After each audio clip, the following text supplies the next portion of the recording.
Hello and welcome back to the wonderful world of Moto Guzzis. So what's happening here? Well, I thought I'd rebuild that U-joint, and look what happened. I got the wrong size spider for this U-joint. No, only kidding. What it is this little baby here. This is the back-to-back universal joint for my Moto Guzzi Eldorado. Now, I got halfway through it and I thought, well, I really should do a video on this. Now this is off, I don't know whether it's off a pickup truck or if it's off a piece of farm machinery, but it's been used as a weight to hold things down in the shed here for a while. But anyway, it demonstrates the principle in order to get a tighter turning circle, like on the steering of a truck where you've got to get the four-wheel drive from the axle out to the hub. You know, you're going to turn, and obviously having two of these together will help matters, because these things, if you twist them too much, they start to jump, so you need two.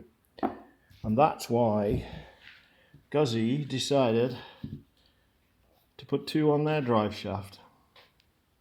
Now, this end is nice and smooth, goes into the back of the gearbox. There's an oil seal there. And on the other end, where it's not so smooth, it's a little bit rusty, but that's okay because that just fits in the side, this carrier bearing, which goes in the swing arm there and just holds everything where it should be. Doesn't take a lot of force, and this one I took out. It's not too bad, but you can just hear it grating a little, so I'm going to replace that. But one thing you'll notice is there's no proper seal on this, there's just a steel seal.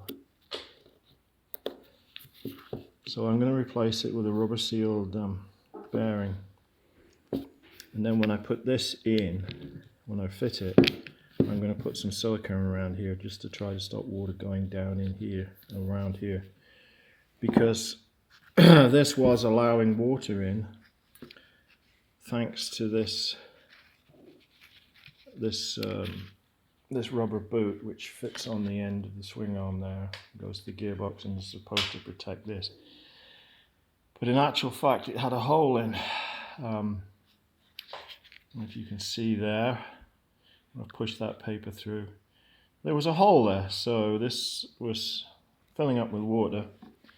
The water was going down the swing arm and into the final drive and screwed up the final drive. The final drive was knackered, so I've had to replace that. Thankfully I've got one, and when I get around to rebuilding it I'll show it you. Okay, so that's where she goes. Swing arm bolts go in here, la-di-da-di-da. Now then, when you buy your replacement, this is what they look like. This is the box they come in. So if you want to get a part number off that, you can. And this is the size they are. It's a 20 by 44. So it's 20 that side, and it's 44 that way. So that's what you order. The best thing to do is go to a bearing store and order the size of bearing you want, and they'll get it for you. If you ask for anything from Moto Guzzi, they'll just say, oh, we don't have that. Now you can get your parts from Moto Guzzi dealer. The Moto Guzzi themselves don't carry parts for the Eldorado anymore, and you can buy this unit. You can buy this unit for, oh God, I don't know, somewhere between $200 and $400, which is very nice. It's all brand new and it's all ready to go. And that might be a solution for you if that's what you want to do, but they're really not that hard to change. All you need is a bit of patience and perseverance, and there's a little trick to these too. So basically what you need is two sockets. You need a socket that diameter so that you can push the caps through. Obviously you take the circlips off. Take these circlips off when you want to take it out. Take these off, Let me demonstrate on this one. And then you put your socket there and you push it through until you got a little bit of cap sticking out here. So you got a bit of cap sticking out. And then you can put it in a vise or use a vice grip, grab it, pull it out, and then you pop it back the other way. So this cap comes out and you grab that. And then you can just jiggle the spider out and she'll pop right out. And this is the old one, and look at the state of that. Look at the state of it. It was absolutely knackered, and yet the guy reckoned it was a rider. I would dread to think what kind of noise that made. Look at it. It's been going for grease for a long, long time. Anyway, that's the old knackered one. This is the state of the caps.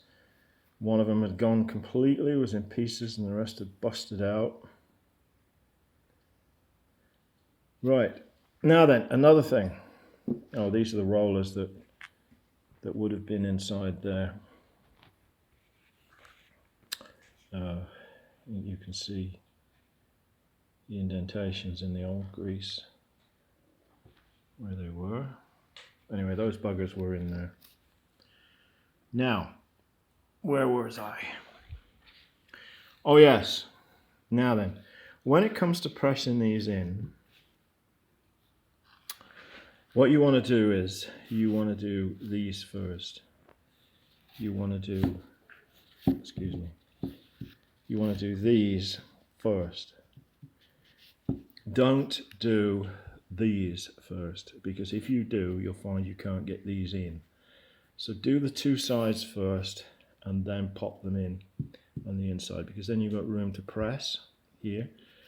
And you can press these with a vise or a heavy C-clamp or even a hydraulic press, but I don't really like hydraulic presses because you don't get a feel for how much pressure you're putting on.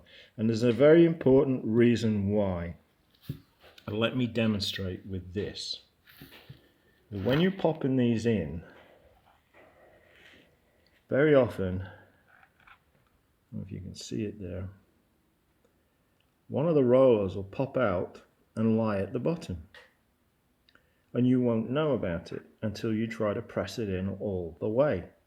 And if it goes in with a lot of resistance, stop, take it out and have a look. And you see there's a gap there, and you see there's not a gap there. Well, that means there's a roller stuck there and it will not go in. And if you persist on pushing it in, this will happen. The end will pop right out. Okay? This is the one I prepared earlier, as they say in the cookery programs. So anyways, be very careful. Don't be like me and try to rush through and get it job done when it's getting dark late at night, blah, blah, blah. Just leave it till tomorrow and attack it with a fresh mind, okay? So that's a reason why I don't just buy the parts I need to do the job. I buy two, okay? Not that expensive. These are about 30 bucks a piece. And so, you know, I spent less than $100 there. No, I didn't. What was it? Yeah, just over $100. Whereas one of these was going to cost me close to $300. And now I've got this fixed cheaply, just required time and effort. And I've got these for when it goes next time. And also, if I see one of these on eBay or somewhere, I'll just buy it, rebuild it, and then it'll be ready if ever I need it. I can just have it standing by. When they do start to knock, they do give you a little bit of warning, so you can generally get home and then see about fixing them. And they're not that big a deal to fix it. You know, once you've got the back wheel out, you can pull the swing arm and get it done fairly easily. Okay, so I've told you the pitfalls. I've told you how I screwed up, but I was ready for screwing up. I knew I was probably going to do it. I've done hundreds of these on the farm, and every once in a while you do one. You're so confident that you get carried away. So anyway, that is going to fix up the rear end with a rebuilt crown wheel and pinion, etc. on the back end. Now then, a tip here. These, when they come, don't have an awful lot of grease in. Now, the experts will tell you they don't need an awful lot. Well,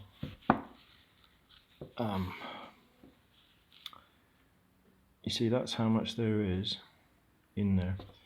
And then obviously there's a hole there. So what I do is I strip them down and I get a welding rod and I poke that grease out, poke all the grease out. I generally leave that in because it holds the rollers in place. It's nice thick grease, it holds the rollers in place. And I replace, what I do is I pump grease through the spider, through the hole in it. You can see the hole. I pump grease through there. Right, you can see it goes all the way through. And this is the grease that I use. This is metal on grease. Got a Canadian address on it. I don't know if it's made in Canada or where it's made, or if it's just a proprietary name stuck on something. I don't know. But an oil patch, that's an oil and gas industry mechanic, once told me that if I wanted to keep the U-joints in on a Ford F-250 pickup truck, I'd have to use this. So I started using it, and I never looked back. I used it on all my farm machinery, and in 28 years of operating machinery on the farm, I never replaced a PTO joint, which is amazing because I used to replace them all the time. But when you consider that my machinery was making about 600 acres of hay a year, being used pretty hard, and I never replaced a PTO joint, I think that's amazing. Now this stuff is fully synthetic, and it's kind of weird in so much as if you squirted out the gun fast, it kind of makes a spider's web. It doesn't come out in a slug, it makes a spider's web. So whether that means it spreads easier inside bearings or not, I don't know. But it is water resistant. I don't know where it says that. And I know that it's used in the hydroelectric dams in the presence of water. And where water resistant, shield, blah blah blah. You know how the story goes with all these super duper petroleum products. They do everything except make tea and rock the baby to sleep. Anyway, so that's what I use. I think it's absolutely great. I fill the inside of the spider with it. I put it everywhere I can. If I get some on the outside, I don't really care because nobody's going to see it under that anyway, under there. I think it's great. So there you go. There's a few tips for you. Hope it's useful. Sorry it's a long video. Take care of yourselves. Have fun in Guzzi land. Look after one another, and I will talk to you next time. Goodbye.